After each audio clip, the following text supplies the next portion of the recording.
Hello everyone, Jai Hind. So today we are gonna discuss the second part of fixed preposition. So first of all, if you don't have subscribed our YouTube channel, so please get subscribed and press the bell icon so you can get immediately notification just after I upload videos on YouTube. So let's get start the video. आज की हमारी जो पहली fixed preposition है वो है approve of.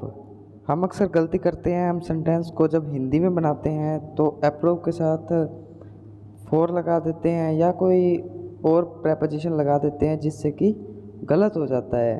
तो approve के साथ कौन सी फिक्स्ड प्रेपोजिशन आती है? Of. Example, the manager didn't approve of smoking in the office. Manager ने ऑफिस में स्मोकिंग करने की अनुमति नहीं दी या स्वीकृति नहीं दी। अप्रूव का मतलब स्वीकृति देना। अप्रूव एक वर्ब है जिसके साथ ऑफ फिक्स्ड प्रीपोजिशन आती है। लेकिन approval is an abstract noun not a verb. कुछ बच्चे इसमें भी कंफ्यूज हो जाते हैं कि अप्रूवल और अप्रूव एक ही है या अलग अलग है।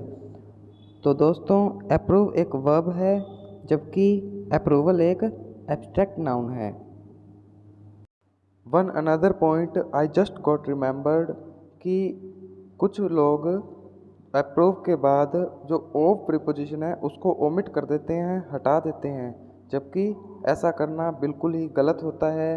अप्रूव के बाद ऑफ प्रीपोजिशन लगानी ही होती है, इसको ओमिट नहीं किया जा सकता, हटाया नहीं जा सकता। Move to the next point, boast of. Guys, boast का मतलब होता है शेखी मारना यानी खुद की बड़ाई करना। तो इसके साथ ऑफ प्रीपोजिशन आती है। Example, an intelligent guy don't boast of his achievements. ना कि बोस्ट के बाद फॉर या एट लगाना है। तो बोस्ट के बाद कौन सी फिक्स्ड प्रेपोजिशन आती है? Boast of. लेकिन एक इम्पोर्टेंट पॉइंट भी है कि बोस्ट के बाद अबाउट प्रेपोजिशन का यूज़ करना भी करेक्ट होता है। Example, he is a type of person to boast about his achievements. तो ये जो अबाउट प्रेपोजिशन का यूज़ हुआ है ये उसकी अचीवमेंट्स यानी नाउन के लिए यूज़ हुआ है, ना कि यहाँ पर एक एज अ फिक्स्ड प्रेपोजिशन काम कर रहा है। So now move to the next slide. The third fixed preposition of today's class is careless of। careless के बाद कौन सी fixed preposition आती है? of।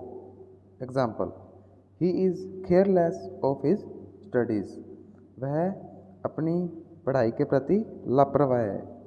नॉट फॉर यानी केयरलेस के बाद फॉर प्रेपोजिशन नहीं लगानी है। अगर हम इस सेंटेंस को हिंदी में बनाएंगे तो हमें लगेगा कि फॉर प्रेपोजिशन आएगी, लेकिन ऐसा नहीं करना है, ये बिल्कुल गलत होगा। यहीं पर ही फिक्स्ड प्रीपोजिशन में अक्सर गलती कर दी जाती है बच्चों द्वारा कि वो हिंदी में बना लेते हैं और गलत प्रीपोजिशन का यूज़ कर लेते हैं। तो केयरलेस के बाद कौन सी फिक्स्ड प्रीपोजिशन लगानी है? Oh. The fourth point is careful of. Careful के साथ दो रूल लगते हैं। एक तो फिक्स्ड प्रीपोजिशन ऑफ लगती है और एक कोई प्रेपोजिशन का यूज़ नहीं होता। फिक्स्ड प्रीपोजिशन का एग्जांपल है I am careful of my health. इसके साथ भी वही रूल है कि हमें फॉर प्रेपोजिशन का यूज़ नहीं करना है। केयरफुल के साथ अगर कोई प्रीपोजिशन आती है तो वो कौन सी आएगी? ऑफ। लेकिन जब केयरफुल शब्द के बाद इन्फिनेटिव आ जाए, हमने कल बात की थी इन्फिनेटिव के बारे में, तो केयरफुल प्लस इन्फिनेटिव का यूज़ हो तो कोई भी प्रीपोजिशन का यूज़ नहीं होता है। Example, he was very careful to walk across the road.